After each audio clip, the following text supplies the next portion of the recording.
आप सभी को नमस्कार। स्वागत है आपका आज के सेशन पे। तो जैसा कि कल हमने डिस्कशन किया था, उसको ध्यान में रखते हुए आज से हम लोग एमसीक्यू शुरू कर रहे हैं। आज हम लोग करेंगे संविधान यानी कि कॉन्स्टिट्यूशन का एमसीक्यू। इससे पहले इसका एक पार्ट और आया हुआ था जिसमें हमने 1 से 25 क्वेश्चन को कवर किया हुआ था। अगर आपने उसे नहीं किया, ऊपर आई बटन में देखिएगा, उसका लिंक आ रहा होगा, आप उसे वहां से कर लीजिएगा। संविधान का मैं आपको 100 क्वेश्चन कराने वाला हूँ, तो जो एडीओ की तैयारी कर रहे हैं उनके लिए भी बेहतर रहेगा। लेवल इसका easy to moderate, moderate level तक के क्वेश्चन है। हार्ड क्वेश्चन हमने इसमें रखे नहीं है क्योंकि हम लोग मेनली टारगेट कर रहे हैं एसआई, सीजीपीएससी प्यून, साथ में हॉस्टल वार्डन और आरआई।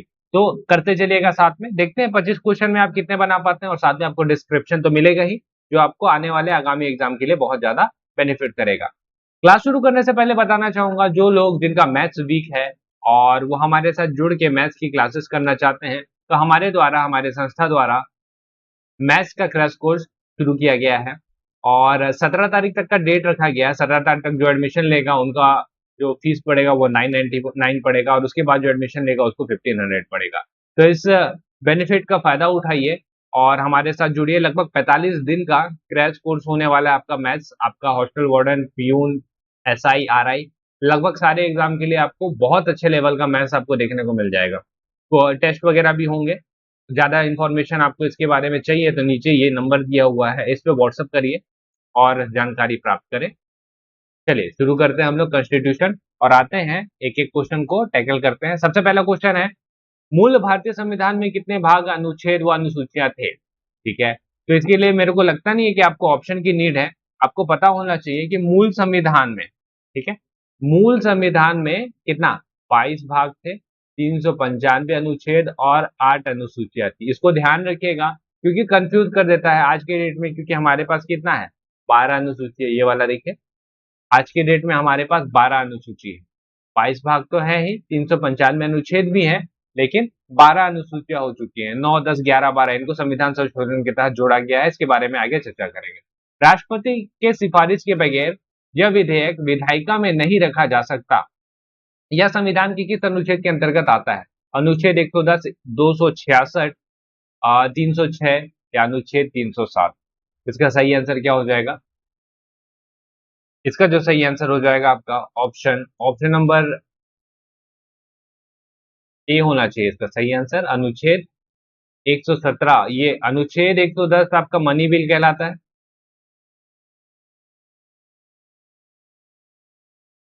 ठीक है, मनी बिल कहलाता है, ये हो जाएगा इसका सही आंसर। अगला आते हैं, वित्त विधेयक के बारे में विशेष उपबंध किस अनुच्छेद के अंतर्गत किया गया है? अनुच्छेद 117, अनुच्छेद 119, अनुच्छेद 121, अनुच्छेद 123। तो वित्त विधेयक आपको देखने को मिलेगा अनुच्छेद नंबर 117। देखिए, ये कुछ आर्टिकल्स आपको मिल रहे होंगे, ये सारे आर्टिकल्स आपको याद करते चलने हैं क्योंकि हेल्प करेगा, बहुत ज्यादा हेल्प करेगा।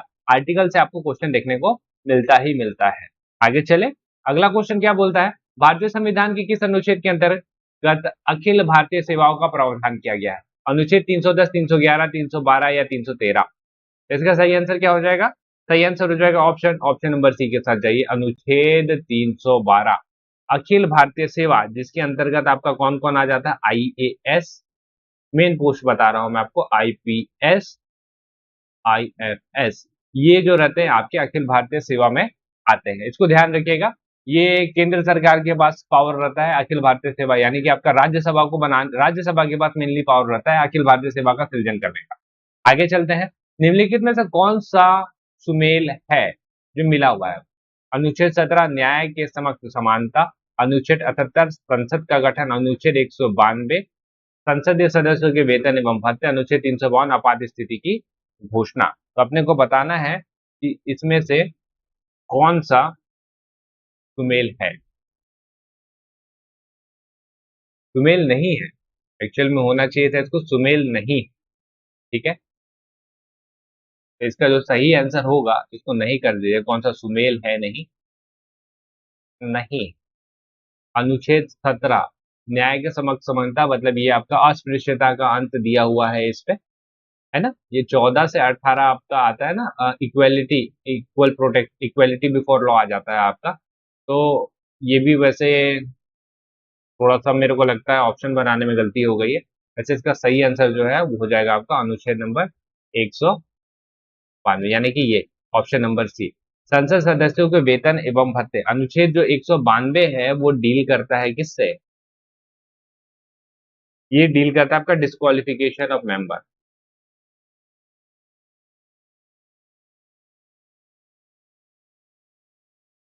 Disqualification of member. और संसद सदस्यों के वेतन एवं भत्ते कहाँ आएंगे? ये आता है आपका आर्टिकल नंबर 100। तो ये गलत है। आपात स्थिति 352 में दिया हुआ एकदम सही है। संसद का गठन एकदम सही है। अनुच्छेद 17 न्याय के समक्ष समानता, ठीक है, न्याय के समक्ष समानता, ये थोड़ा सा कल वो हो गया है, टाइपिंग मिस्टेक हो गया है। मेनली इसका सही आंसर आपका ऑप्शन नंबर डी होना चाहिए था। अगला, निम्नलिखित कथनों पर विचार कीजिए। भारत के संविधान में 20 भाग हैं। भारत के संविधान में कुल 390 अनुच्छेद हैं। भारत के संविधान में 9वीं, 10वीं, 11वीं व 12वीं अनुसूची को संविधान संशोधन द्वारा जोड़ा गया है। तो इसको हम लोग पहले ही डील कर चुके हैं। कितने भाग हैं ऊपर देखे थे ना हम लोग, 20 भाग है क्या? नहीं, 22 भाग है। तो ये वाला गलत हो जाएगा आपका। 390 अनुच्छेद है? जी नहीं, 390 नहीं, 395 अनुच्छेद है। और ये भी मैंने आपको बताया है कि इसको जोड़ा गया है 9वीं, 10वीं, 11वीं और 12वीं अनुसूची को संविधान संशोधन के द्वारा। तो आपका कौन सा कथन सही हो जा रहा है? आपका सिर्फ कथन नंबर 3 सही हो जा रहा है। इसको देख लेते हैं क्योंकि ये इंपॉर्टेंट है। आपका क्या क्या अनुसूची है? 9वीं अनुसूची है, 10वीं अनुसूची है, 11वीं है और 12वीं अनुसूची, ठीक है। तो 9वीं अनुसूची, इसको ध्यान रखिएगा, इसको पहले संविधान संशोधन के द्वारा जोड़ा गया है। 10वीं अनुसूची की बात करें हम लोग तो इसमें आता है दल अदल बदल कानून, जिसको 52nd अमेंडमेंट के द्वारा जोड़ा गया है। 11वीं अनुसूची में आता है आपका पंचायती राज, इसको जो है 73rd अमेंडमेंट के द्वारा जोड़ा गया है। और 12वीं अनुसूची में आ जाता है आपका म्युनिसिपल कॉर्पोरेशन, ये आपका 74th अमेंडमेंट के द्वारा जोड़ा गया है। ये अमेंडमेंट ध्यान रखिएगा, बहुत ज्यादा महत्वपूर्ण है। दल बदल तो समझ रहे हैं आप, 9वीं अनुसूची ये बहुत ज्यादा इंपॉर्टेंट है, ये बहुत ज्यादा इंपॉर्टेंट है, इसको ध्यान रखिएगा। आगे चलते हैं। सूची 1 को सूची 2 से सम्मिलित कीजिए। 7वीं दिया है, 8वीं, 9वीं और 10वीं, इसके बारे में तो हमने देखा कुछ कुछ, है ना। तो इसको मिलाने की कोशिश करते हैं, बिना ऑप्शन के मिलाने की कोशिश करते हैं शुरुआत में। चलिए, 8वीं अनुसूची में क्या मिलेगा आपको? 8वीं अनुसूची में भाषाएं दिया गया, ठीक है।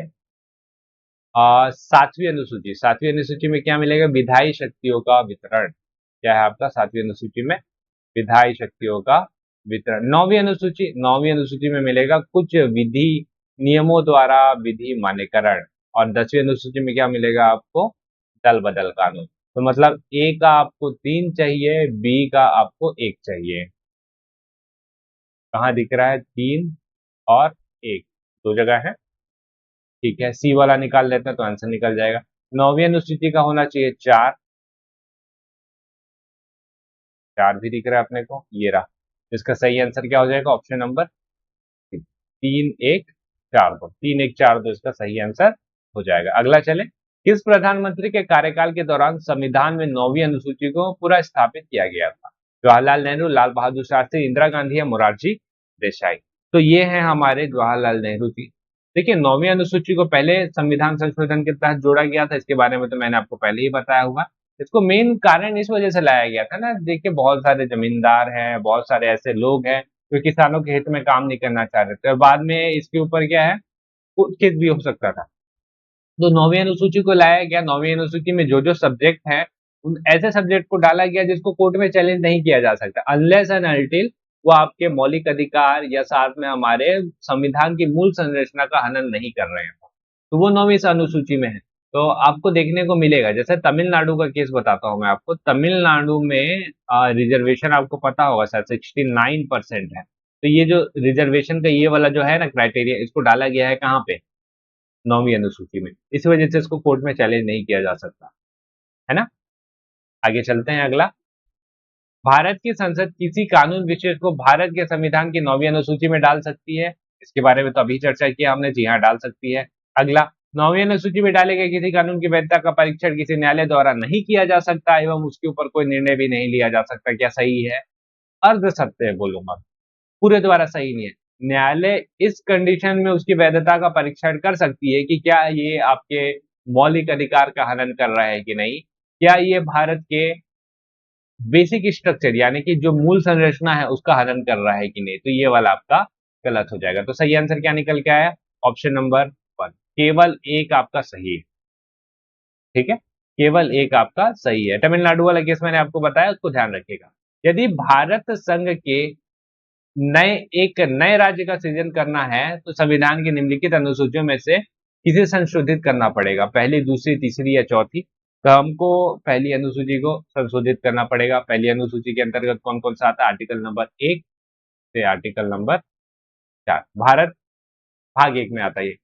भारत और उसके राज्य संघ के बारे में दिया गया है ना। आर्टिकल नंबर 3 है मेनली। आगे चलते हैं। भारत के संविधान के अंतर्गत आर्थिक योजना का विषय है राज्य सूची, संघ सूची, समवर्ती सूची या किसी सूची में निर्दिष्ट नहीं है। तो आर्थिक योजना यानी कि इकोनॉमिक प्लानिंग आपको देखने को मिलेगा किसमें? ऑप्शन नंबर सी, समवर्ती सूची में देखने को मिलेगा आपको। आगे चले। भारतीय संविधान के निम्नलिखित में से कौन सा प्रावधान शिक्षा पर प्रभाव डालता है? ठीक है, राज्य की नीति निर्देशक तत्व, ग्रामीण एवं शहरी स्थायी निकाय, पंचम अनुसूची, षष्ठी अनुसूची या सप्तम अनुसूची? सप्तम अनुसूची तो मिलना ही चाहिए आपको, क्योंकि यहाँ पे दिया हुआ है ना, एजुकेशन आपका स्टेट लिस्ट में भी आ रहा है या सेंट्रल लिस्ट में आ रहा है। राज्य की नीति निर्देशक था तो यहाँ पे एसटी, एससी और जो नीचे पिछड़े वर्ग हैं उनके एजुकेशन की बात करते हैं। तो 1 और 5 तो मिल रहा है आपको। देखिए यहाँ से आपके बहुत सारे ऑप्शन हट जाते हैं, आपको थोड़ा सा आसानी हो जाएगा। 1 और 5 यहाँ नहीं है, 1 और 5 यहाँ नहीं, यहाँ मिल रहा है, यहाँ मिल रहा है, मतलब दो में से कोई एक होगा। तो दो तो सही ही है दोनों के लिए। तीसरा चेक कर लेता है। पंचम अनुसूची, पंचम अनुसूची में आपको मिलेगा क्या? आदिवासी एरिया पे जो वो प्रावधान करना है उसके बारे में, पंचम और छठवीं, ये दोनों में वही मिलने वाला है। ठीक है, तो हम लोग किसके साथ जाएंगे? ऑप्शन नंबर सी के साथ जाएंगे, यानी कि 1, 2 और 5 इसके साथ जाएंगे। ठीक है, चलिए आगे चले। भारत के संविधान के निम्नलिखित में से कौन सी एक अनुसूची में दल बदल विरोधी कानून का प्रावधान है? इसके बारे में तो हमने ऊपर ही चर्चा की हुआ है। कौन सा आपका? 10वीं अनुसूची। अगला, पंचायती राज विषय निम्नलिखित में से किस सूची में सम्मिलित है? संघ, राज्य, समवर्ती या अवशिष्ट? तो ये है आपका राज्य सूची का विषय है ना। पंचायती राज 73rd अमेंडमेंट एक्ट के द्वारा आया गया था। भारतीय संविधान के 6वीं अनुसूची में निम्नलिखित में से किन राज्यों के जनजाति क्षेत्रों को प्रशासन से संबंधित है? बिहार, छत्तीसगढ़, गोवा, मेघालय, त्रिपुरा, मिजोरम, उत्तराखंड, मणिपुर, झारखंड, नागालैंड, अरुणाचल प्रदेश और त्रिपुरा? सही आंसर क्या हो जाएगा? ऑप्शन नंबर बी के साथ जाइए। मेघालय, त्रिपुरा और मिजोरम इसका सही आंसर हो जाएगा। साथ में एक और है, इसको हम लोग ऐसे करके याद रखना है, एक्रोनिम एटीएम मी, असम, त्रिपुरा, मिजोरम और मेघालय। ये है आपका 6वीं अनुसूची में दिया हुआ। आगे चले। भारतीय संविधान का कौन सा भाग एवं अध्याय संघ और राज्यों के बीच विधायी संबंध के बारे में है? ऑप्शन दिया हुआ है, एक बार पॉज करिएगा और इसे ट्राई करके जरूर देखिए। इसका सही आंसर मैं आपको बता देता हूं। ये आपको मिलेगा भाग 1, भाग 11 और अध्याय 1 में। आर्टिकल आर्टिकल पूछ सकता है आपसे। सेंटर स्टेट रिलेशन चैप्टर का नाम है, यहां से ये क्वेश्चन उठाया हुआ है। आर्टिकल नंबर 245 से 255 ये दिया हुआ है आपका विधायी संबंध शक्ति के बारे में। आगे चले। निम्नलिखित में से कौन सा युग्म सही सुमेलित है? सही है पूछा है। संविधान का दूसरा भाग, संविधान का तीसरा भाग, संविधान का चौथा भाग, संविधान का 5वां भाग? सही सुमेलित जो दिख रहा है हम लोग को, वो दिख रहा है आपका ऑप्शन नंबर सी, मौलिक कर्तव्य। आर्टिकल नंबर 51A यहाँ पे दिया हुआ है मौलिक कर्तव्य आपका। ये चौथा, ये दूसरे में क्या आएगा? दूसरे में नागरिकता आना था, तीसरे में आपका आना चाहिए था मौलिक अधिकार, है ना। 5वें भाग में क्या आएगा आपका? पांचवें भाग, 5वां भाग तो रहने देते हैं, आगे चलते हैं। भारतीय संविधान का भाग 20 संबंधित है किससे? ऑप्शन दिया हुआ है। चलिए, भाग 20 जो है आपको मिलेगा आपका ऑप्शन नंबर डी, संविधान संशोधन से। आर्टिकल है आपका 368, इस पे मिलेगा आपको। अगला चलें। भारतीय संविधान की प्रस्तावना में समाजवादी, पंथ निरपेक्ष और अखंडता शब्द किस संविधान संशोधन के तहत जोड़ा गया है? ध्यान रखिएगा, हम लोगों ने इसको जोड़ा है प्रियम्बल में, जिसको हम लोग हिंदी में बोलते हैं प्रस्तावना। इसको जोड़ा है हमने 42nd अमेंडमेंट के तहत। बहुत इंपॉर्टेंट है, इसको ध्यान रखिएगा। ठीक है,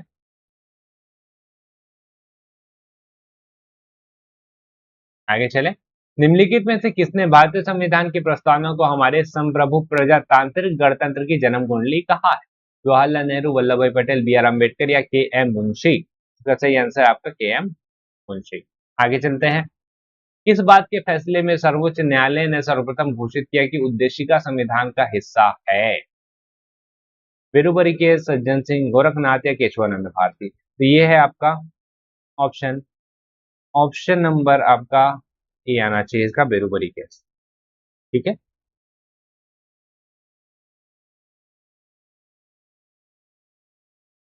एक मिनट रुकिएगा। बेरुबरी केस,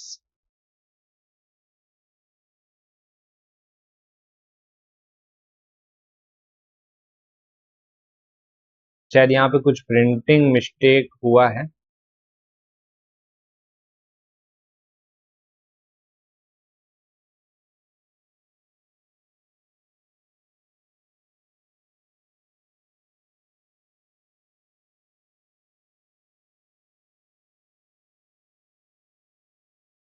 चलिए, इसका शायद नहीं होना चाहिए। इसका आंसर बेरुबरी केस है। इस वाले क्वेश्चन को चेक कर लीजिएगा 46। नहीं तो मैं इसको कमेंट बॉक्स में पिन कर दूंगा, इसको एक बार देख लीजिए। निम्नलिखित में कौन सा राज्य का सबसे महत्वपूर्ण तत्व है? ध्वज, राजधानी, संप्रभुता या शासन अध्यक्ष? तो राज्य का सबसे महत्वपूर्ण है संप्रभुता। समझिएगा, हम लोग संप्रभु हैं, हम लोग अपने निर्णय खुद ले सकते हैं। भारत संप्रभु है, बहुत बड़ा चीज है ये। अगला, भारत में संसदीय प्रणाली की सरकार है क्योंकि? ऑप्शन चेक करिए, इसका सही आंसर हो जाएगा मंत्रिपरिषद लोकसभा के प्रति उत्तरदायी है, इस वजह से। ठीक है। मंत्रिपरिषद यानी कि जो हमारे जितने भी कैबिनेट मंत्री हो गए या जो भी मंत्री रहते हैं ना, वो लोकसभा के प्रति उत्तरदायी। अगर किसी भी कारणवश लोकसभा में इन्होंने अपना बहुमत खो दिया तो पूरा का पूरा मंत्रिमंडल, प्रधानमंत्री, सबको इस्तीफा देना पड़ जाता है। तो इन लोग लोकसभा के प्रति उत्तरदायी होते हैं। संसदीय प्रणाली हम लोग चला रहे हैं, है ना, इसको ध्यान रखना है। आगे चले। संसदीय स्वरूप के शासन का प्रमुख लाभ यह है कि, क्या लाभ है? ऑप्शन देख लीजिए। कार्यपालिका विधानमंडल के प्रति उत्तरदायी बना रहता है, ये इसका सही आंसर हो जाएगा। आगे चलते हैं लास्ट क्वेश्चन में। निम्नलिखित में से कौन सुशासन की व्यवस्था नहीं है? जवाबदेही, पारदर्शिता, कानून का नियम या लाल फीताशाही? तो कर लेंगे आप लोग। लाल फीताशाही इसका सही आंसर हो जाएगा। लाल फीताशाही का मतलब क्या होता है? जाएंगे ऑफिस में दिखेगा आपको, लाल फीता से उसको बांध देते हैं और वो अलमारी में रखा जाता है, वही होता है लाल फीता स्टाइल। तो ये थे हमारे 50 क्वेश्चन। एक 46 नंबर वाले क्वेश्चन में थोड़ा सा डाउट है, आप कमेंट बॉक्स में उसको कमेंट करके जरूर बताइएगा। और सारे क्वेश्चन तो लगभग सही है। हम लोग ने आज किया है 25 क्वेश्चन, कल फिर करेंगे और क्वेश्चन। मैंने जैसा आपको बोला हुआ था, कोशिश रहेगी कि डेली बेसिस पे आपको कुछ एमसीक्यूज प्रोवाइड करा पाऊँ, ताकि एसआई हो जाए, प्यून हो जाए, हॉस्टल वार्डन, आरआई हो जाए, यहाँ पे आपको बेनिफिट मिल पाए। किसी भी प्रकार के और भी संबंधित जो भी आपके डाउट होंगे, शिकायत होंगे या आपके कोई भी सजेशन होंगे, तो हमें कमेंट बॉक्स पे जरूर लिखिएगा। चलिए फिर मिलेंगे हम लोग अगले वीडियो पे और कुछ अच्छे एमसीक्यूज के साथ। तब तक आप लोग पढ़ते रहिए और आप सभी का बहुत बहुत धन्यवाद।